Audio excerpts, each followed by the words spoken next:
so fantastic to see you here, and I want to officially welcome you on Kajri's very first their own podcast. How Thank do you you. feel about it? Wow, it's great. Amazing feeling. Amazing. It's so great. So, Doctor, 2 million subscribers. YouTube channel, content creator, influencer, doctor, mom. My God, so many designations following. How has that been, and how has the journey been so far?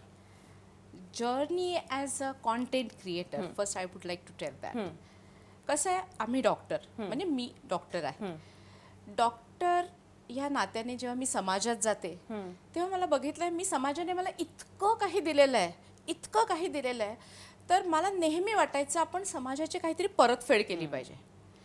आणि जेव्हा 5 वर्षापूर्वी जेव्हा मी असं बघायचे YouTube चॅनलमध्ये असे YouTube videos यायचे तर त्याच्यामध्ये असे कितीतरी नॉन स्पेसिफिक व्हिडिओज मी बघत होते. म्हणजे त्याचे टायटल्स काही सांगते, 1 महिन्यात प्रेग्नंट होण्याचा हमखास उपाय, मुलगाच होण्याच्या या 5 जोरदार टिप्स, मुलगा म्हणजे बाळ गोरं कसं व्हायला पाहिजे. अरे बापरे, असे सगळे खतरनाक डायलॉग्स आणि असे म्हणजे व्हिडिओचे टायटल्स. आणि बेसिकली ते व्हिडिओ केलेत कोणी तर नॉन मेडिकोजने. मग हे सगळं बघितल्यावर मला वाटलं की अरे हेच की डॉक्टर या नात्याने जर मला समाजाला परत काही द्यायचं असेल तर मी त्यांना खरं शास्त्रोक्त पद्धतीचं नॉलेज दिलं पाहिजे. आणि अशी सुरुवात झाली माझ्या या व्हिडिओ जर्नीला आणि यूट्यूब चॅनलला. साधारण 5 वर्ष झाली. ऑलमोस्ट काहीतरी 450 व्हिडिओज वगैरे मी केले असतील. पण या फक्त 450 व्हिडिओजमध्ये लोकांना कदाचित माझं कंटेंट आवडत असेल किंवा मला माहिती नाही सांगण्याची पद्धत आवडत असेल, ती सोपी वाटत असेल, म्हणून ह्या 450 व्हिडिओजमध्ये जवळजवळ 20 लाख सबस्क्रायबर्स आता होतील कंप्लीट. मला वाटतं ह्या एक 8-15 दिवसात होतील. आणि जर आपण व्ह्यूज बघायचे झाले तर साधारण महिन्याला 5 मिलियन व्ह्यूज per month होत असतात. Wow. So 2 million subscribers, and I'm sure there'll be so many comments, so many reviews, so many people talking about you. What is one craziest thing or any craziest questions that have been asked to you? Craziest, there are so many. पण जर सांगायचं झालं तर इतके सगळे comments येत असतात, त्याच्यामुळे खरं क्रेझिएस्ट कुठलं आहे खरं कॅटेगरिकली सांगणं अवघड आहे. पण आता आपले व्ह्युअर्स म्हणजे साधारण 90% व्ह्युअर्स आहेत हे भारतातले इंडियातले आहेत, कारण आपलं लँग्वेज हिंदी आहे म्हणून. आणि साधारण 1.5% पाकिस्तानमधले आहेत, 1.3 नेपाळमधले आहेत, असं थोडे जे हिंदी स्पीकिंग एशियन्स जिथे जिथे असतील तिथले सबस्क्रायबर्स आहेत. तर एका पाकिस्तानी सबस्क्रायबरने लिहिलं होतं की मैडम आप जैसे डॉक्टर की हमें बहुत ज़रूरत है, क्यों ना आप पाकिस्तान शिफ्ट हो जाते हैं, एटलीस्ट ओपीडी तो शुरू करो. So do you have any plans to go there? तो मैं हमेशा वहीं की हो जाऊंगी शायद फिर हमेशा के लिए. आणि दुसरं म्हणजे असं काही कमेंट्स ते तर नेहमीच असतात की मॅडम तुमची सांगायची पद्धत अगदी आईने सांगितल्यासारखी आहे, आणि आम्ही दोघंच राहतो, आमच्या घरचं कोणी नाही आहे इथे, त्यामुळे आम्हाला तुम्हीच आमची आई वाटता, कोणी म्हणतं कुणी तुम्ही देवी वाटता, म्हणजे असं भरपूर अशी काही गुरुमैया. You are the गुरुमैया for me. Thank you. तर अशी असतात. मग जर आम्हाला तुम्ही आई वाटता, इतकं छान वाटता, तर मग तुमच्या मुलांना काय वाटत असेल, तुमची मुलं किती लकी आहेत, भाग्यवान आहेत की जी तुमच्या बरोबर वाटली. असे बरेच कमेंट्स असतात. So I know की being a successful content creator and you would have been a fantastic influencer also. But why did you choose doctory as a profession? Why being a doctor? Okay, very interesting. कारण काय आहे, doctor व्हायचं आणि त्यातून gynaecologist हे मी खूप आधीपासून किंवा खूप लहानपणीच असं माझ्या थॉट प्रोसेस का होती सांगते, कारण त्याच्यामागे एक स्टोरी आहे. काय झालं, आम्ही रत्नागिरीला राहायला होतो, म्हणजे मी साधारण 3री-4थीतली असेल, आणि तेव्हा असं वाड्यामध्ये राहायचो, त्याच्यामध्ये असे वेगवेगळे फॅमिलीज अगदी वॉल टू वॉल राहायचे. तर नीता नावाची माझी फ्रेंड होती, आणि नीता अतिशय म्हणजे थिक फ्रेंड होती. म्हणजे आम्ही फक्त झोपायला काय ते वेगळे जात असो, पण बाकी सगळं आमचं एकत्र होत होतं. आणि येस तिची आई प्रेग्नंट होती परत दुसऱ्यांदा. आणि मग आमच्या दोघींचे काय प्लॅन्स की बाळाला कोणी सांभाळायचं, बाळाची शिवणीशी कोणी काढायची, मग ऑल्टरनेट आपण कसं करायचं, मग कसा अभ्यास करायचा, मग बाळ झोपलेलं असताना कसं करायचं, असं कितीतरी आमची प्लॅन्स इतके सगळे झालेले होते. आणि काय झालं, एका रात्री म्हणजे सकाळी मी उठले, बघितलं तर तिचं घर बंद होतं. अच्छा. आणि जेव्हा ते घर उघडलं गेलं, नीताला भेटले, तर सगळ्यांचे चेहरे रडवेले होते.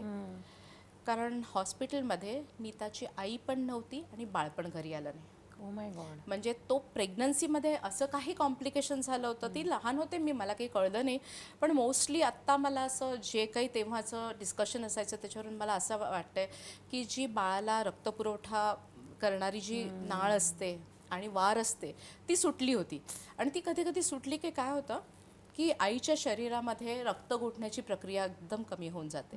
आणि मग अशा वेळेला कदाचित ती डिलिव्हरी झाली असणार, ते बाळ प्लसेंटा सुटल्यामुळे ते बाळ पण गेलं असणार आणि त्याच्यातून रक्त गोठण्याची प्रक्रिया तिची गेल्यामुळे कदाचित ती ब्लिडिंग तिला झालं असणार आणि ती परत रिकवर होऊ शकली नसणार. हे आता मोठं झाल्यावर मला जाणवत आहे. पण असं काहीतरी घडलं असणार आणि एका रात्रीत त्यांची फॅमिली उद्ध्वस्त झाली. म्हणजे काय, आणि माझी फ्रेंडशिप म्हणजे कसं झालं, आता घरात त्या नीताला सांभाळायला कोणी नव्हतं आणि वडिलांना तर जॉब करायचा होता. त्यामुळे मग आई वडिलांच्याकडे नीताला पाठवून दिलं, म्हणजे आजी आजोबांकडे ती गेली.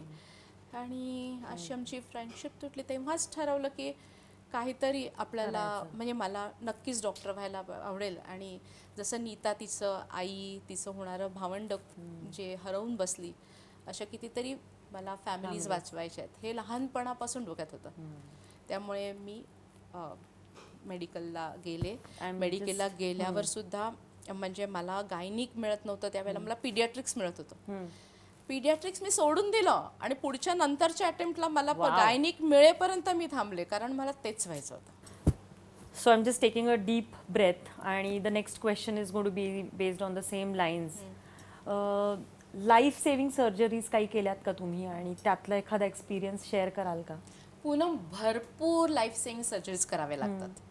कारण काय झालं, मी जेव्हा पुण्याला आले त्याच्या आधी मी सातारा जिल्ह्यामध्ये कराडमध्ये प्रॅक्टिस करत होते. आणि कराडमधल्या अनेक म्हणजे 40 पेरिफेरल सेंटर्स अशी तिथे तेव्हाची अशी स्टाईल होती प्रॅक्टिसची की पेरिफेरीमध्ये जायचं 30 किलोमीटर 40 किलोमीटर आणि तिथे पेशंट ॲडमिटेड असायचा, काही डिलिव्हरी होत नसायची आणि मग तिथे जाऊन सी सेक्शन करायचं, कुणाचं ब्लिडिंग थांबत नसायचं. तर अशा कितीतरी सर्जरीज, लाईफ सेव्हिंग सर्जरीज मी तिथे रुरल एरियामध्ये पेरिफेरल सेंटर्समध्ये केलेल्या आहेत. तर अशा वेळेला कसं असतं, जेव्हा म्हणजे आपण पूर्वीपासून म्हणत आलोय की आईचा जन्म, आईचा म्हणजे आईची डिलिव्हरी हा मातेचा पुनर्जन्म असतो. कारण त्या डिलिव्हरीत काहीही होऊ शकतं, जसं नीताच्या बाबतीत घडलं. तर त्याच्यामुळे कसं असतं, मॅटर्नल मॉर्टॅलिटी किंवा माता मृत्यू जे असतं, तर त्याच्यामध्ये सर्वात महत्त्वाचं कॉज आहे ते म्हणजे ॲनिमिया, शरीरात रक्त नसणं. म्हणजे जेव्हा ती प्रेग्नंट असते तेव्हा तिच्यात हिमोग्लोबिनची मात्रा कमी असते. दुसरं महत्त्वाचं कारण म्हणजे प्रेग्नन्सी इंड्युस्ड हायपरटेन्शन, तिचं BP प्रेग्नन्सीमुळे वाढत असतं. हे सेकंड मॅटर्नल मॉर्टॅलिटीचं कारण असतं. तर अशी अनेक कारणं आहेत की ज्याच्यामुळे आईचा मृत्यू डिलिव्हरीमध्ये होऊ शकतो. जे पहिलं कारण म्हटलं की हिमोग्लोबिन कमी असणं. आणि हिमोग्लोबिन कमी कधी कधी नसलं तरी सुद्धा धो ब्लिडिंग होतं कित्येक वेळेला डिलिव्हरी झाल्यानंतर मातेला. आणि त्यावेळेला तिला गर्भाशयाकडे जाणाऱ्या ज्या रक्तवाहिन्या असतात त्या आपल्याला कधी कधी बंद करून टाकाव्या लागतात. का? तर ते ब्लिडिंग थांबावं.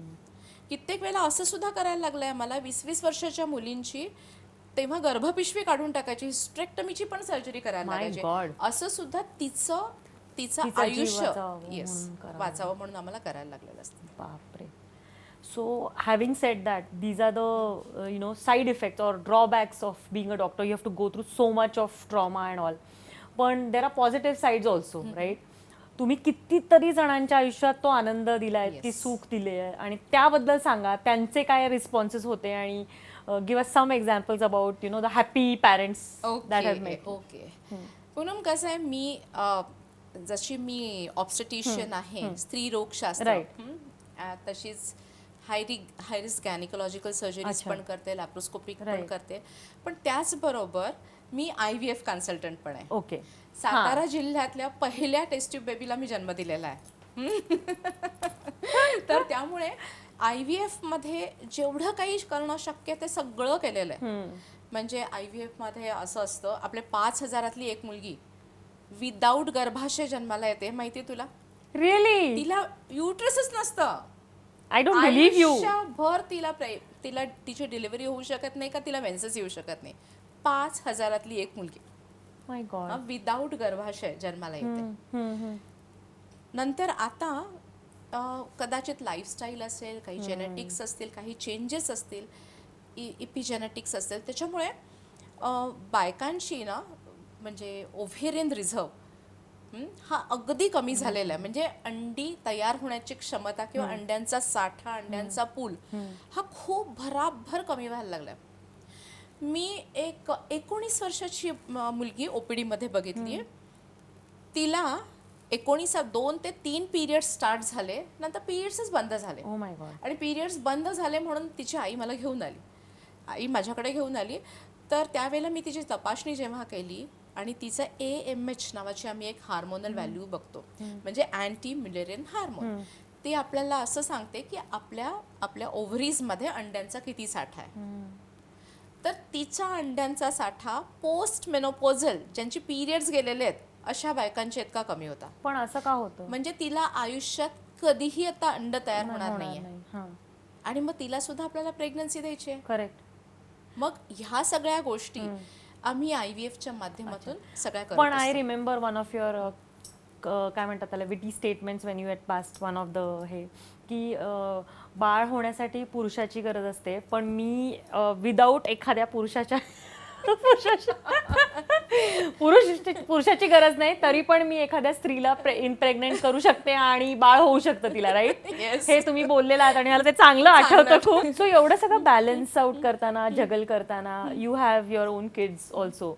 तर डॉक्टर मॉम याबद्दल तुमचं काय हे, what is your scope of being a doctor Maugham? Okay, so आता कसं आहे, डॉक्टर मॉम म्हणून माझ्या मुलांच्या दृष्टीने जर बघितलं तर पहिलं जसं मी तुला मगाशीच सांगितलंय, जेव्हा मी कराडमध्ये सातारा डिस्ट्रिक्टमध्ये होते तेव्हा मी 40 पेरिफेरल सेंटर्सना सर्जरीला जायचे.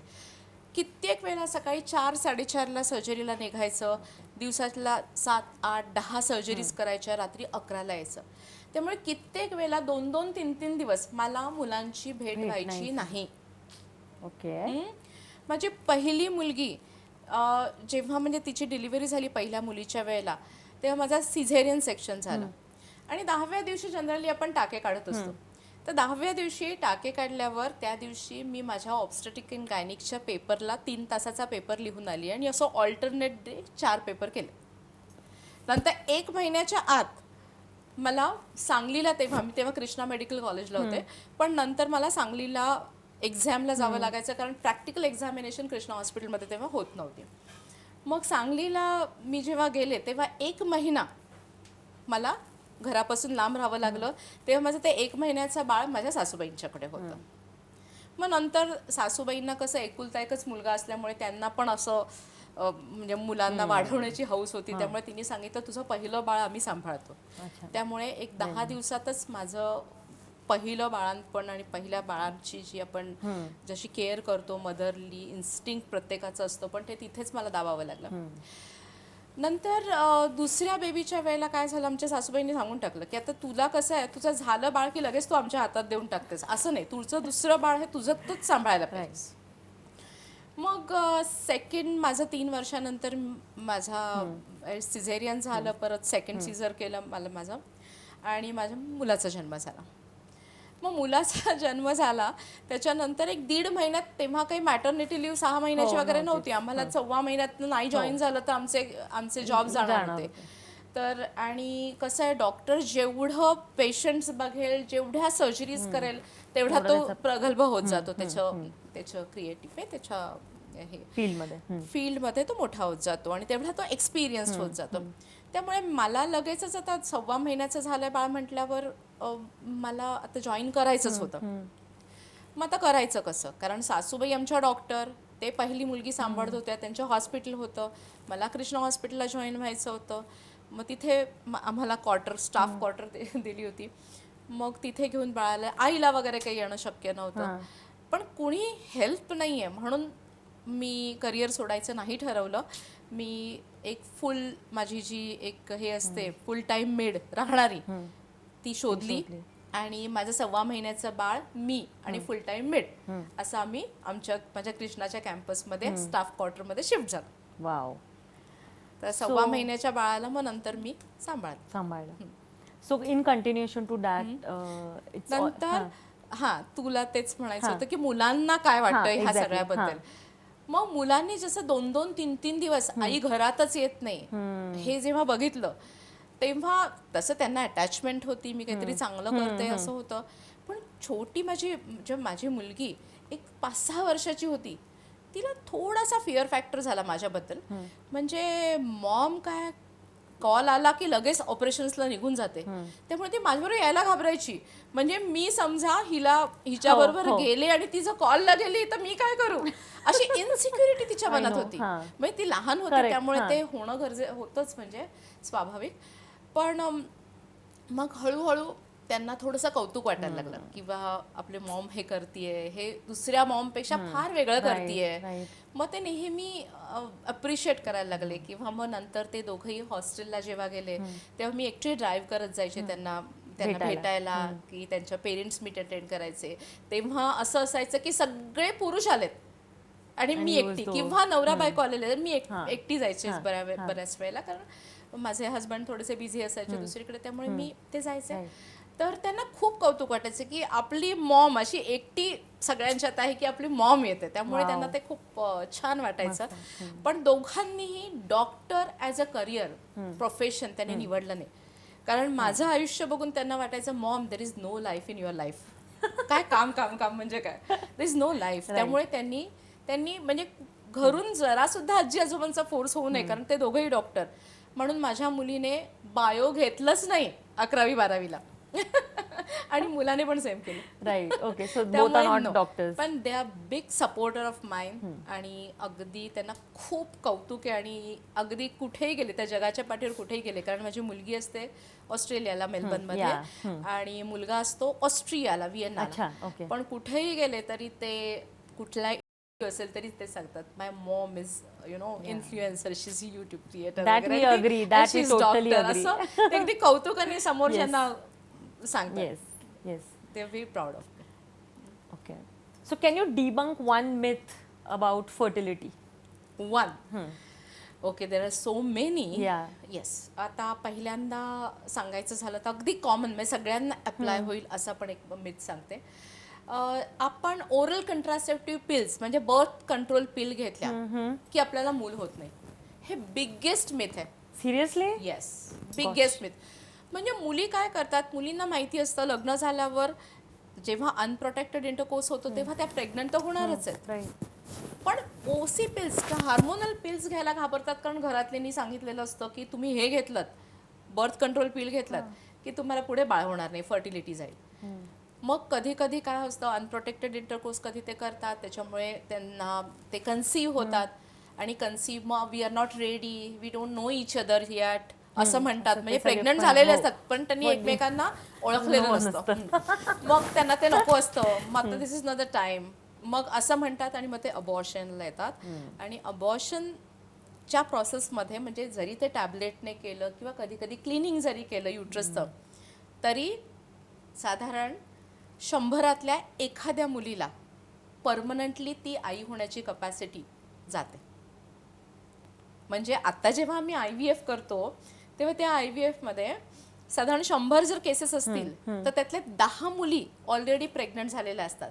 मग कुणाला तर कुणी अबॉर्शन म्हणून नको आहे म्हणून केलेलं असतं, कुणाचं तरी काहीतरी मिस्ड अबॉर्शन झालेलं असतं, बाळाचे हार्टबीट नसतात म्हणून केलेलं असतं, कुणीतरी बेबी होत नाही म्हणून युट्रस क्लीन केलेलं असतं, असं एक होऊन गेल्यावर दुसरं जरा क्लिनिंग करून घेतलं की होईल, अशा सगळ्या गोष्टी केलेल्या असतात. पण त्यांना कधीही नंतर राहू शकत नाही, मग त्यांना IVF करावं लागतं. सो डॉक्टर, हे वीक बाय वीक जे सेशन्स तुम्ही घेता युट्यूबवर, नक्की काय सांगता हो त्याच्यात, काय चालतं त्याच्यात? म्हणजे कसं आहे पूनम, जेव्हा हे कॉन्टेंट क्रिएशन जेव्हा मी करायला घेतलं युट्यूबवर, तर तेव्हा मी म्हणजे माझं कॉन्टेंट क्रिएशन सर्केडियन कंपनी करते. तर त्यांनी मला सांगितलं की मॅडम तुम्हाला वीक बाय वीक प्रेग्नन्सीत काय घडतंय हे तुम्हाला ऑडियन्सला सांगायचं, सगळ्यांना सांगायचं, कारण अशी जगभरात कुठेच सिरीज झालेली नाही. म्हणजे तुम्हाला हे जे प्रेग्नन्सी ऍपवर किंवा त्या गोष्टींवर समजेल, रिटर्न मटेरियल आहे, ब्लॉग्स आहेत, पण व्हिडिओ सिरीज कोणीही केलेली नाही. म्हटलं काय व्हिडिओ आहेत का काय, 40 व्हिडिओ प्रेग्नन्सीचे प्रत्येक आठवड्याचे बनवायचे आणि प्रत्येक बारकावे त्यातले आले पाहिजे. तर हे सगळं म्हटलं अवघड आहे बाबा, हे नाही जमणार. मी पहिल्यांदा तरी मी नाहीच म्हणून सांगितलं. नंतर मी खूप सिरियसली विचार केला की जर कुणीच केलं नसेल तर का नाही करायचं, म्हणून मग करायला घेतले. मग त्यावेळेला आमचं असं ठरलं की आपण प्रत्येक आठवड्यामध्ये ऍक्च्युली आपल्या शरीरात काय घडत असतं, प्रेग्नंट स्त्रीच्या शरीरात काय घडतं, त्याचबरोबर आपलं बाळ जे असतं पोटामध्ये त्याच्यात काय बदल होत असतात. म्हणजे कधी डोळे येतात, कधी हात येतात, कधी ऐकू शकतं, कधी, म्हणजे ह्या सगळ्या गोष्टी आपण बाळाच्या दर आठवड्यात काय त्याच्यात फरक येत असतो. नंतर तिसरी गोष्ट म्हणजे ह्या आठवड्यात तुम्ही काय काळजी घेतली पाहिजेत, कुठल्या टेस्ट केल्या पाहिजे, काही सप्लिमेंट ॲडिशनल सुरू केली पाहिजेत का, तुम्हाला या आठवड्यामध्ये काय काय जाणवणार आहे. फॉर एक्झाम्पल तुम्हाला तर श्वास घ्यायला त्रास होईल, तुम्हाला क्रॅम्प्स येतील, तुम्हाला छातीत जळजळ वाटायला लागेल, इतके बारकावे कुठल्या आठवड्यात काय होऊ शकतं. काही असा हार्ट वॉर्मिंग इन्सिडेंट झालाय का कुठल्या कपल बरोबर, which would like to share with us? म्हणजे यू मीन टू से इन्फर्टाईल किंवा हा, इन्फर्टाईल असतील आणि देन बर कसं आहे, इन्फर्टिलिटी या क्षेत्रामध्ये IVF जेव्हा आपलं IVF क्लिनिक असतं तेव्हा खूप साऱ्या म्हणजे हार्ट हे असतात, हार्ट वॉर्मिंग स्टोरीज असतात, किंवा त्या लोकांनी खूप काही सफर केलेलं असतं. म्हणजे इन्फर्टिलिटी किंवा वंध्यत्व हे आहेच असं की लग्न झाल्यानंतर काही महिन्यातच फॅमिलीच्या, समाजाच्या, तुमच्याकडूनच्या अपेक्षा बदलत असतात. तर त्याच्यामुळे हा फक्त त्या कपलचा प्रश्न राहत नाही, हा त्या फॅमिलीचा प्रश्न राहतो, हा त्या गोतावळ्याचा, नंतर शेवटी आपल्या कम्युनिटीचा, सगळ्यांचा प्रॉब्लेम होतो. अरे हिला बाळ नाहीये. तर त्यामुळे हा खूपच सेन्सिटिव्ह इश्यू आहे. त्याच्यामुळे प्रत्येक मातेकडे एक स्टोरी असते की काय झालं होतं जेव्हा मला कन्सीव्ह होत नव्हतं. पण एक तरीही डिस्टिंक्टली वेगळं उदाहरण मला सांगावंसं वाटतं. एक वाई जिल्ह्यातले कपल माझ्याकडे आलं होतं, दोघंही डॉक्टर. तर पहिल्यांदा ते नॅचरली कन्सीव्ह झाले, वाईमध्येच त्यांची डिलिव्हरी होत होती. नॉर्मलसाठी ते ट्राय करत होते कारण सगळंच नॉर्मल होतं. पण तिथे काहीतरी कॉम्प्लिकेशन झालं आणि बाळाचे हार्टबीट्स बंद पडले. मग आता डॉक्टर कपल असल्यामुळे आणि नॉर्मल होत पण नव्हती, त्यामुळे ते इतकं वाईमध्ये ते पॅनिक झाले. मग ते पुण्यातल्या एका मोठ्या हॉस्पिटलमध्ये आले. मग पुण्यातल्या हॉस्पिटलमध्ये येईपर्यंत त्यांची तब्येत तिची खूपच बिघडली होती. जसं मगाशी मी सांगितलं की कधी कधी डिलिव्हरीमध्ये इतका हेवी रक्तस्राव होतो की आईला तिचा जीव पण गमवायला लागू शकतो. मग असंच काहीतरी झालं असणार आणि तिची हिस्टेरेक्टमी केली. म्हणजे बाळ पण नाही आणि गर्भाशय पण केलं. मग आता काय, पण कसं होतं, ती यंग होती, तिच्या ओव्हरीज 2 छान होत्या, ओव्हरीज मधून तर एग्स बाहेर येत असतात, परत हजबंडचे स्पर्म्स होते, त्यामुळे त्यांचं बाळ तर नक्की मिळणार होतं.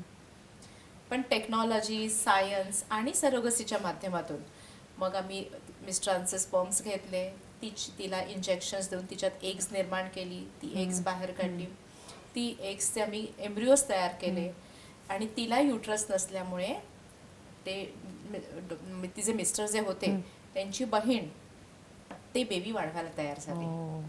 म्हणजे किती अनोखी भाऊबीज आहे ना. म्हणजे ती म्हणाली की भैया मी तुझं बाळ वाढवून देणार आहे. पण काय झालं, ती माझ्याकडे येण्याच्या आधी जवळजवळ 2 ते 3 IVF कन्सल्टंटकडे गेली होती. आणि त्या बहिणीचं सुद्धा मला इतकं कौतुक करावं असं वाटतं की तिने 5 वेळा स्वतःवर IVF करून घेतलं. पण का कोण जाणे ती कन्सीव्ह होत नव्हती, तिला खरं स्वतःचा मुलगा होता. पण समहाऊ ती माझ्याकडे आले आणि मला माहिती नाही, कदाचित कोणी म्हणतं काय म्हणतात त्याचे गुण जुळून आले असतील त्यावेळेला, ते नक्षत्र, ग्रह, तारे किंवा त्याला ते होणार असेल, तिची वेळ असेल, माझ्या हातचा गुण असेल, माहिती नाही. पण तिला आपल्याकडे पहिल्याच अटेम्प्टमध्ये ती कन्सीव्ह झाली आणि म्हणजे एका बहिणीने भावासाठी इतकं सगळं म्हणजे आयुष्यातली वर्ष दिली आणि परत 9 महिन्याचं तीपर्यंत प्रेग्नन्सी, सगळे प्रेग्नन्सी मधले जे कॉम्प्लिकेशन्स होते ते तिचं वय थोडंसं जास्त असल्यामुळे तिला प्रेग्नन्सी इंड्युस्ड हायपरटेन्शन झालं. मग ते सगळं मॅनेज करत तिने एक छान गोंडला जन्म दिला. किती छान, किती मस्त. I am sure they'll be so happy when they look back. आणि अजूनही ते टच मध्ये असतील तुमच्या. हो अगदी आहेत त्यांनी राईट. अगदी सुंदर व्हिडिओ रिव्ह्यूज पण त्यांनी दिले होते किती मस्त. आणि they are so very happy. तो डॉक्टर, आम्हाला माहिती आहे की तुम्ही नेहमी साड्या नेसता. मी तुम्हाला बऱ्याचदा फक्त साडीमध्ये बघितलंय. तुमचं इन्स्पिरेशन कोण आहे? Who is your fashion inspiration असं विचारेन मी. Wow, that classic elegance is my mom. Okay. माझी आई इतकी सुंदर राहायची की म्हणजे इनफॅक्ट आजची ही साडी पण तिची आहे, हा ब्लाऊज पण तिचाच आहे. अरे वा. आणि लकीली मला तिचे ब्लाऊज आणि साडी येतात. आता ती नाहीये, अच्छा. पण तो सगळ्या साड्यांचा खजिना ती माझ्यासाठी ठेवून गेली आहे. पण ती राहायची इतकी सुंदर, म्हणजे कधीही तुम्ही घरात गेलं तर काहीतरी केस विस्कटलेले आहेत, अशी अशी व्यवस्थित, कधीही तशीच ती बाहेर जाऊ शकेल अशी व्यवस्थित राहायची. आणि तिला साड्यांचा सेन्स पण म्हणजे चांगला होता की तिला ओळखता येत होत्या. आणि व्यवस्थित तिचे ब्लाऊज वगैरे पण वेगवेगळ्या व्हरायटीचे, त्याच्यावर कुठला नेक पीस घालायचा तो पण तिचा वेगळा असायचा. So she is my fashion icon. Okay, very nice, interesting. तुमच्या युट्यूब चॅनलवर if you have to interview any celebrity, who would it be and why? Interesting. बर, एक मिलेट क्वीन आहे, ओडिसाची एक रायमती घेवयुरिया, म्हणजे कदाचित मला प्रोनाउन्सिएशन त्या ओरिसाच्या नावाचं इतकं नीट येत नसेल, पण रायमती घेवयुरिया ओरिसाची होती. तिला माहितीये का पूनम, G20 समिट होती तिथे तिला इन्व्हाइट केलं होतं. ओ, आत्ताची जी झाली ती. ओके. कारण हे वर्ष इंटरनॅशनल मिलेट इयर आहे. ओ. आणि तिला भारताची मिलेट क्वीन म्हणून संबोधलं गेलंय. वाव. कारण तिने 30 प्रकारच्या I मिलेट्सचं know, संवर्धन केलं. yes, yes, आणि yes. आपण तुला माहितीये, आपण Right. गहू तांदूळ हो, हे खात हो, असतो. हो. गहू तांदूळचा जो ग्लायसेमिक इंडेक्स आहे तो तो इतका खूप हाय हाय आहे. आहे. त्यामुळे खरं म्हणजे जे पूर्वीचं आपण म्हणतो का धान्य म्हणजे मिलेट्स, तर ते मिलेट्स हे आपल्या शरीरासाठी इतके उपयोगाचे असतात. म्हणजे मिलेट्स मध्ये काही 5 प्रकारचे एक पॉझिटिव्ह मिलेट्स आहेत, ते आपले काही डिसीजेस पण क्युअर करतात. म्हणजे डायबेटीस वाला पण क्युअर आहे. Y millet is important? की मिलेट अगदी कमी पाऊस असल्या ठिकाणी सुद्धा सुंदर येतं. ड्रॉट जिथे असतो कंडिशन्स तिथे येतं. त्याला भयंकर कमी पाणी लागतं आणि ते अतिशय उत्तम फायबर, प्रोटीन्स, विटमिन्स, मिनरल्स त्याच्यामध्ये आहेत. त्याची डायजेशन प्रोसेस पण इतकी स्लो आहे की 6-8 तास भूकच लागत नाही, सटायटी येते. आणि मिलेट्स हे आपल्या आहारासाठी अत्यंत उत्तम आहे. त्यामुळे आपल्याला आपला हे जे वर्ष आपण सेलिब्रेट करतोय हे इंटरनॅशनल मिलेट इयर आहे. वाव. आणि हे इतके वर्ष, हे मिलेट्स हे अनेक लाखो वर्षांपासून खरं ते आपलं मेन अन्न होतं, जे गहू आणि तांदूळ जे परकीयांनी ब्रिटिशर्सनी त्याच्यामुळे ते मागे पडलं आपलं. पण ते तिने त्या 30 जातींचं संवर्धन करून तिने ते शिकवते मिलेट्स कसे उगवायचे, कसे करायचे. ते बाकीच्यांना ती स्वतःच करत नाही, ती तिथल्या खेड्यापाड्यातल्या बऱ्याच स्त्रियांना मिलेट्स करायला ती उद्युक्त करते. So she is the one who would like to. I would like to. Wow, so much. आज ना खरंच खूप मस्त दिवस आहे. इतकं नॉलेज मिळतंय मला, not only about pregnancy, fertility, there so many things that I have learned today as a person. खूप खूप मजा येते. एक सेल्फ हेल्थ केअर रुटीन सगळ्या बायकांनी करायलाच पाहिजे अशी कुठली आहे का which you would like to suggest us? जी मी फॉलो करते, तुम्ही फॉलो करतात किंवा आम्ही सगळ्यांनी करायला पाहिजे, व्हॉट एव्हर. कसं असतं माहितीये का, आपण जे काही करत असतो त्यामध्ये आपण 50% वेळेला नसतो. आपण जेव्हा स्वयंपाक करत असतो तेव्हा आपण तिसरं विचार करत असतो. कदाचित आपण तेव्हा विचार करत असतो अरे नाही आपल्याला व्यायाम केला पाहिजे. जेव्हा आपण व्यायाम करत असतो तेव्हा कदाचित विचार करत असतो आपण काय खायचं, काय बनवायचं. म्हणजे हा माइंडफुलनेस जो आहे, जागरूकता, ही 50% ऑफ द टाइम आपल्याकडे नसते. त्यामुळे आपलं माइंड जे मेडिटेटिव्ह माइंड व्हायला पाहिजे तसं होत नाही. जेव्हा आपण कुठलीही गोष्ट करतो, जे मी फॉलो करते, कुठलीही गोष्ट करताना त्या क्षणात आपण जर राहू, the present, yes, the present is the present. अगदी अगदी, हे जर केलं तर आपल्या आयुष्यात खूप काही गोष्टी घडतील. म्हणजे व्यायाम करताना अगदी आपण चालतोय, व्यायाम करतोय, साधा चालण्याचा व्यायाम, गार्डनमध्ये आपण चालायला गेलो, चालताना आपल्या कुठले मसल्स ऍक्टिव्ह होत आहेत, शेजारचं वातावरण कसं आहे, मग तेव्हा नाही हॉस्पिटलमध्ये अरे आपल्याला तिला हे करायचं होतं, इकडे जायचं होतं, या पेशंटचं कसं होईल, हे नाही. तुम्ही त्या क्षणात असलं पाहिजे, तुम्ही माइंडफुल असलं पाहिजे. असं माइंडफुल तुम्ही एक्सरसाइजमध्ये असू शकता, मेडिटेशनमध्ये असू शकता, तुम्ही जेवताना असू शकता, तुम्ही काही करताना असू शकता, तुम्ही पेशंट बघताना असू शकता, त्याच पेशंटमध्ये असायला पाहिजे. ती काय सांगते ते ऐकायला पाहिजे. हे मी स्वतः प्रॅक्टिस करते आणि त्यामुळे खरंच मी खूप आनंदी असते आणि मला असं खूप मेडिटेटिव्ह वाटतं. I am going to sink in on that थोडंसं, यु नो. सो आत्ता सध्या यूट्यूबवर किंवा कुठल्याही सोशल मीडिया साईट्सवर women helping women, women supporting women, girl tribe hashtags वगैरे खूप ट्रेंडमध्ये आहेत. तुमचं काय, what is your thought about it? Do you think it actually happens practically, म्हणजे दैनंदिन जीवनात ते होतं का खरंच बायका, स्त्रिया एकमेकांना हेल्प करतात का नाही करत? स्त्रिया, आता जर घरातलं एक्झाम्पल घेतलं, जे पूर्वीच्या कुटुंबातलं असायचं की सासूरवास असायचा, नंतर परत ती मोठी झाली किंवा ती घराची मेन स्त्री बसली की ती सुनवास करायला लागली, म्हणजे ह्या सगळ्या गोष्टी आपण ऐकत असतो आणि ते त्यावेळेपुरतं नक्कीच आहे. पण आता जर मी माझ्या फील्डशी रिलेटेड जेव्हा मी नवीन नवीन कपल्स बघते, यंग कपल्स बघते, तर ते एकमेकांना इतकी सपोर्टिव्ह असतात, म्हणजे ते इतकं जास्त कौतुक असतं असं मला वाटतं, खूपच कौतुक असतं. तर त्याच्यामुळे मला असं वाटत नाही की खूप काही अडचणी तेव्हा ह्या अशा म्हणजे आपल्या जॉईंट फॅमिलीमध्ये आत्ता सध्या येत असतील असं वाटत नाहीये मला आत्ता तरी.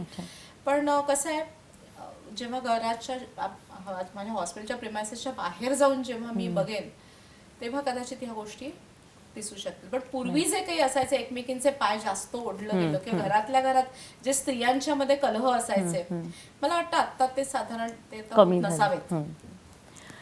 पिरियड्सबद्दल मला एक प्रश्न विचारायचा तुम्हाला, की there was a time when women were asked to not perform the daily chores, sit aside आणि जस्ट मेडिटेट किंवा you know think about God, whatever, म्हणजे साईडला बसवायचे त्यांना, नॉट डू एनिथिंग. आयतं जेवण मिळायचं, आयतं ताट मिळायचं. देवर डेज, देवाला पण त्यांनी हां, पूजा पाठ वगैरे करायची नाही, पण हां म्हणजे सिट आणि जस्ट रिलॅक्स अँड काम डाऊन.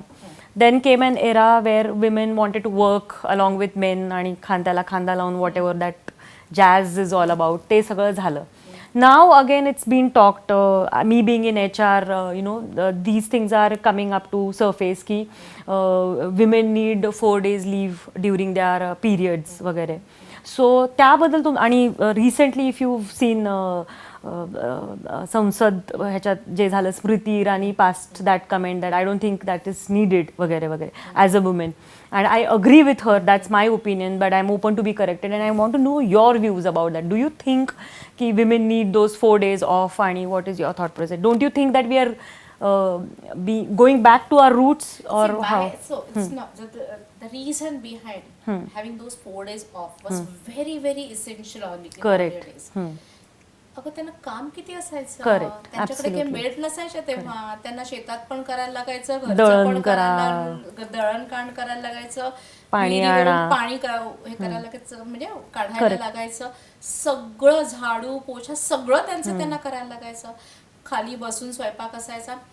त्यामुळे इतकं त्यांचं जीवन खूप कष्टप्रद होतं.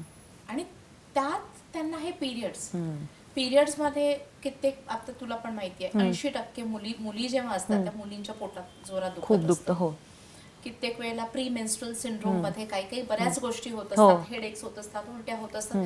आणि त्या काळात ते ठीक होतं कारण त्यांना अतिशय फिजिकल कष्ट होते. मग ह्या अशा परिस्थितीत फिजिकल तेवढे कष्ट करायचे का? तेव्हा त्यांच्यासाठी त्यावेळच्या समाजानं ते 4 days त्यांना ऑफ दिले होते टू रेस्ट. मग नंतर आपल्याला तेवढे काही कष्ट नाही जेवढे ते करत होते. त्यामुळे हळूहळू ह्या सगळ्या गोष्टी कमी झाल्या. परत मेडिकल हेल्प आपल्याला मिळत होती. आपण टॅबलेट्स जर दुखत असेल तर आपण टॅबलेट्स घेऊन ते आपण पेन किलर्स घेऊन आपण ते पेन कमी करत होतो. हेवी फ्लो असेल तर थोड्याशा टॅबलेटने एखाद दुसरी टॅबलेट महिन्याला घेतली तर तसा काही त्याचा हेल्थ रिझल्ट्स नाही आहेत. तर त्याच्यामुळे आम्ही पण सांगतो की तुम्हाला ते कम्फर्टेबल करेल. पण मधल्या पिरियडमध्ये काय झालं की त्या 4 दिवस ऑफ राहण्याने स्त्रियांना कसं थोडंसं इन्फिरियर समजलं जायचं जॉब देताना. अरे ती तर दर महिन्याला 4 वेळा नसणारच आहे. त्यामुळे प्रत्येक वेळेला त्या 4 दिवसासाठी तिला थोडंसं खाली बघितलं जायचं, कारण त्या 4 दिवसात ते प्रॉडक्टिव्हिटी तिच्याकडून मिळणार नाही. त्यामुळे हळूहळू आणि त्यात परत ॲडव्हान्समेंट इन मेडिकल सायन्सेस झाल्यामुळे ते जे काही प्रॉब्लेम्स बारीक सारीक होते ते इज आउट होऊन गेले. त्यामुळे सगळे आपण काम करत आलो. म्हणजे हे सगळे करताना आपण काही सुट्टी कधी घेतली नाही, कारण ते खूप इज आउट झालं होतं आणि तेवढं हेवी वर्क पण आपल्याला नव्हतं. पण आता हे परत का आलंय याला काही फार बेसिस नाही. ज्यांना खरंच त्रास पिरियड्स मध्ये होतो त्यांना डेफिनेटली त्यांनी रेस्ट घेणं गरजेचं आहे. रेस्ट घेतल्यावर थोडं योगा केलं, थोडं मेडिटेट केलं की हे त्रास तक्रार जरा कमी होतं. आणि आता कसं आहे, अलीकडे फिजिकल प्रॉब्लेम्स इतके वाढलेत, कारण बिकॉज ऑफ लाईफस्टाईल असेल, बिकॉज ऑफ एन्व्हिरॉन्मेंटल टॉक्सिन्स, बिकॉज अनेक गोष्टी अशा आल्यात की ज्याच्यामुळे ना लवकर युट्रसला फायब्रॉइड्स होत आहेत, म्हणजे गाठी होतात. त्याच्यानंतर एंडोमेट्रियोसिस सारखे आजार की जिथं आतमध्ये इंटरनल ब्लिडिंग होतं आणि तेव्हा पिरियडला प्रचंड दुखतं. असं 30% मुलींना असे पेनफुल पिरियड्स असतात. पण हा थॉट परत त्यांना म्हणजे विश्रांती द्यायचा हा कुठून आला याचं ओरिजिन मला माहिती नाहीये. पण पूर्वीच्या वेळेला because of the hectic lifestyle that was. So in a world full of quick fixes, 2 minute की मैगी, 2 मिनट का चाय, 2 मिनट का whatever, is there any medical miracle to sail through? Yeah, what I would say, the IVF technology is such. कारण आपल्याला हवं असतं, आपलं कसं असतं, सगळं आपलं सेट झालेलं असतं आणि सगळं गाडी झालेली असते, बंगला झालेला असतो, प्रमोशन झालेलं असतं, आपलं वय वाढलेलं असतं आणि तेव्हा आपल्याला वाटतं आता आपल्याला बाळ हवं. आणि मग ते एका महिन्यात हवं. मग दुसरा महिना जातो, 6 महिने जातात आणि जेव्हा ते होत नाही तेव्हा हीच एक मिरॅक्युलस ट्रीटमेंट आहे की जे अशक्य ते शक्य करतं. म्हणजे जेव्हा निसर्ग, कित्येक कंडिशन अशा आहेत की निसर्ग जेव्हा हात टेकतो तेव्हा IVF एक होप देतो, आशा देतो. जसं मी म्हटलं, ट्यूब्सच बंद झाल्यात, इन्फेक्शन झालंय, आपल्या गर्भाशयाचं इन्फेक्शन झालं, ट्यूब्स बंद झाल्यात. निसर्ग नॅचरली आपल्याला देऊच शकत नाही. कित्येक वेळेला असतं पुरुषांना शुक्राणूच नसतात. तेव्हा हीच जी टेक्नॉलॉजी आहे जी अशक्य ते शक्य करू शकते. So this is the miraculous treatment. Okay, मला एक अजून क्वेश्चन घ्यायचा आहे, घेऊ का? म्हणजे वजायनल कॅन्सरबद्दल थोडंसं, do you think it make sense?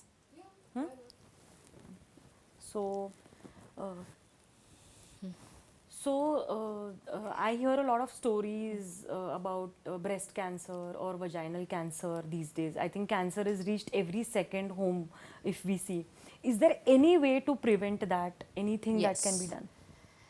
So it's not a vaginal cancer, it's a cervical cancer, which is very common. Right. Basically, the breast cancer is the most commonest cancer which happens to women, we can say. And the second most is cervical cancer. पण ह्या दोन्ही मधली beauty अशी आहे, जर regular yearly screening केलं तर हा डिसीज व्हायच्या आत आपण तो पकडला जाऊ शकतो आणि अतिशय लवकर त्याच्यावर ट्रीटमेंट दिली तर त्याला करेक्ट उपचार होऊ शकतात आणि आपण कम्प्लिटली डिसीज फ्री लाईफ जगू शकतो. त्यामुळे रेग्युलर म्हणजे इयरली प्रिव्हेंटिव्ह हेल्थ चेकअप्स. बरं, मुलींमध्ये काय असतं, अगदी ब्रेस्ट कॅन्सर जो असतो हा 20 वर्षाच्या मुलीला सुद्धा होऊ शकतो. त्यामुळे तेव्हापासूनच, मुलगी जेव्हा वयात येते तेव्हापासूनच every month she has to do her self breast palpation. स्वतःची ब्रेस्ट तिने स्वतःच चेक करायचं एक टेक्निक असतं, आरशाच्या पुढे थांबून पिरियडच्या पहिल्या दिवशी वगैरे असं आपण करू शकतो किंवा लास्ट डेला करू शकतो. हे टेक्निक तिला शिकवायला पाहिजे. ते आता मला वाटतं शाळेच्या पुस्तकात सुद्धा आता ही गोष्टी इन्क्लूड केलेल्या आहेत. नंतर दुसरी गोष्ट म्हणजे 40 नंतर त्यांनी रेग्युलर सोनोमॅमोग्राफी आणि मॅमोग्राफी करायची. समजा हे चेक करत असताना जर त्यांना काही लंप लागलं तर लगेच डॉक्टरकडे जायचं, दाखवून घ्यायचं. नंतर सर्व्हायकल कॅन्सर जे आहे ते सर्व्हायकल कॅन्सर आत्ताच्या बजेटमध्ये सर्व्हायकल कॅन्सर वॅक्सिन हे इन्क्लूड केलेलं आहे 9 ते 14 वर्षापर्यंत. पण व्हॉट आफ्टर 14? सरकार फुकट देत नाही म्हणून आपण घ्यायचं नाही का? करेक्ट. घ्यायला हवं. That is a HPV vaccine. पण आपल्याकडे तो अवेअरनेस नाही, आणि जोपर्यंत आपण हा अवेअरनेस करून देत नाही तोपर्यंत समाजाला काही कळणार नाही आहे. आणि असा एकमेव वॅक्सिन आहे, म्हणजे असा एकमेव कॅन्सर आहे की ज्याला वॅक्सिन अवेलेबल आहे. करेक्ट. म्हणजे आता म्हणजे पोलिओ वगैरे आता जवळजवळ इरॅडिकेट झालेत, तरी पण पोलिओचं वॅक्सिन देतो. पण सर्व्हायकल कॅन्सर अजूनही भरपूर टोल घेतोय. तर त्याचं वॅक्सिन अवेलेबल असून आपण घेत नाही का? कारण सरकार ते फुकट देत नाही किंवा अवेअरनेस पण नाहीये तसं बघा. अवेअरनेस नाहीये, फुकट देत नाही. कारण काय असतं, आतापर्यंत ते त्याची कॉस्ट जी होती ते 10,000 होती. आपण 10,000ची साडी घेऊ कजरीमधून, पण वॅक्सिन घ्यायला आपण जाणं स्वतःहून हे जरा थोडंसं अवघड आहे. मग खरंच त्याची गरज आहे का?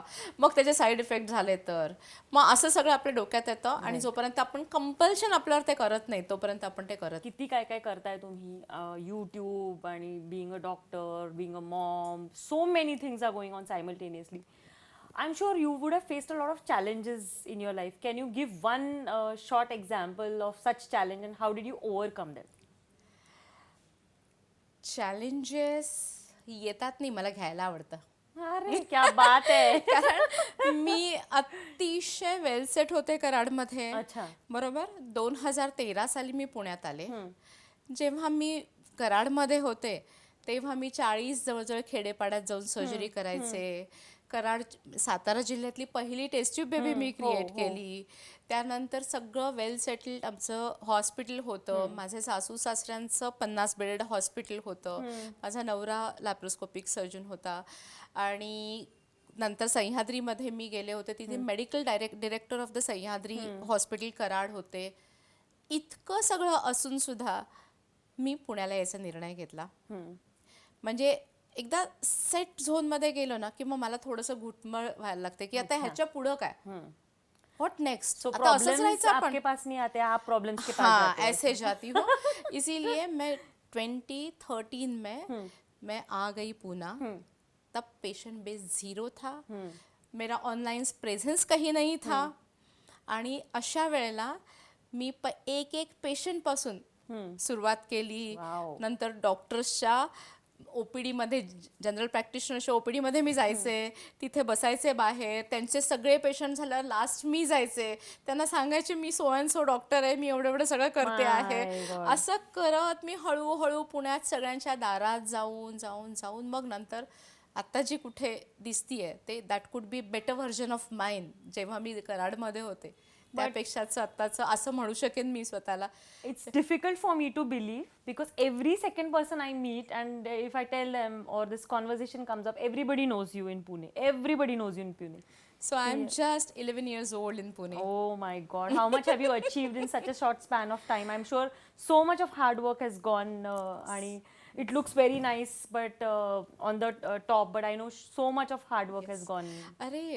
The main thing is that when I came to Pune, that time I always used to wear blazers, then formals kind of thing.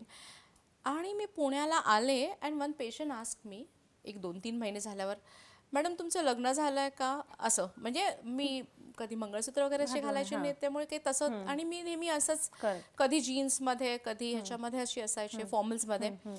तर तेव्हा मला जाणवलं, आता मी नवीन सिटीमध्ये आलेले, लोक मला ओळखत नाहीत, लोकांना माझी बॅकग्राऊंडच माहिती नाही. आणि दुसरी गोष्ट तिने काय विचारली असेल की मॅडम आतापर्यंत तुम्ही किती डिलिव्हरी केल्यात? मला पण तो प्रश्न आहे. 10,000 पेक्षा तेव्हाच मी क्रॉस केले होते डिलिव्हरी, जेव्हा तिथे असताना. Deliveries, surgeries, you mean to say everything. आणि ते झाल्यावर मी आता कदाचित माझ्या आउटफिटमुळे मी ज्युनियर वाटते असं मला वाटायला लागलं. आणि तेव्हा मी साडी नेसण्याचा निर्णय घेतला आणि तेव्हा मी माझा लुक बदलला, माझा पर्सोना बदलला. But sari is your second Na- skin now. Yes Isn't it? Definite so on that note खरंच किती आतापर्यंत तुम्ही किती डिलिव्हरीज केल्यात किंवा सर्जरीज केल्यात किंवा काय इज देअर अ काउंट और you lost the count? Definitely I lost account because माझे IVF सायकल्स आतापर्यंत 10,000 क्रॉस झाली My होती. आणि God. जेव्हा मी आले कराडहून पुण्याला, तेव्हा जसं मी तुला सांगितलं, मी 40 पेरिफेरल सेंटर्सना काम केली, दिवसात 10 12 सर्जरीज केलेल्या आहेत. त्यामुळे तेव्हाच मी 10,000 आकडा क्रॉस केला होता. आणि अशा वेळेला अशा सिच्युएशनमध्ये पेशंटने विचारलं की किती डिलिव्हरी केल्यात, तेव्हा मला वाटलं माझ्या लुकमध्ये काहीतरी गडबड आहे. I have to look senior and elegant and classic. I think it's doing the magic already. I shifted to आणि so doctor, what are the 5 keywords you would like to suggest us or advise from your end? Instead of keywords, I would like to tell sentences, right? So first is self-care. स्वतःची काळजी. स्वतःची काळजी स्वतःच घ्यायची आहे. मिस्टरांना माझी काळजी नाही असं हा शब्द म्हणायचा नाही. बंद करणं आहे. करेक्ट. सेकंड म्हणजे स्वतःच्या बाउंड्रीज आपण स्वतःने फिक्स करायच्या आहेत की आपल्याला काय करायचं आहे, आणि त्यात फिक्स करून आपल्याला त्याच्यामध्ये चालायचं आहे. Third, success is a journey, it's not a destination. आपल्याला चालत राहायचं. आपल्याला we have to focus, basically working towards the excellence. आपल्याला तो एक मार्ग पकडला पाहिजे की आपण स्वतःला कायम better version of our self असं करत गेलं पाहिजे. राईट. आणि दुसरं म्हणजे आपल्यामध्ये, आपण स्त्री अबला, स्त्री म्हटली की बंधनं असं नाही. तुमच्यामध्ये, आपल्या स्वतःमध्ये समाज बदलण्याचं पोटेन्शियल आहे, हे आपल्याला स्वतःला आपण जाणून घेतलं पाहिजे. येस. आज राजमाता जिजाऊ तिन्ही स्वप्न बघितलं की मला स्वराज्य मिळवायचं आहे. करेक्ट. आणि म्हणून शिवाजी महाराज तसे ट्रेन झाले. आज क्रांतीज्योती सावित्रीबाई फुले, आज ती लढली म्हणून आपण घडलो, बसलोय. करेक्ट आहे. सो आपण आपल्यामध्ये समाज परिवर्तनाची ताकद आहे, हे डेफिनेटली आपल्याला लक्षात घेतलं पाहिजे. Yes. Thank you so much doc. It was wonderful having you. Thank you very much for calling me here.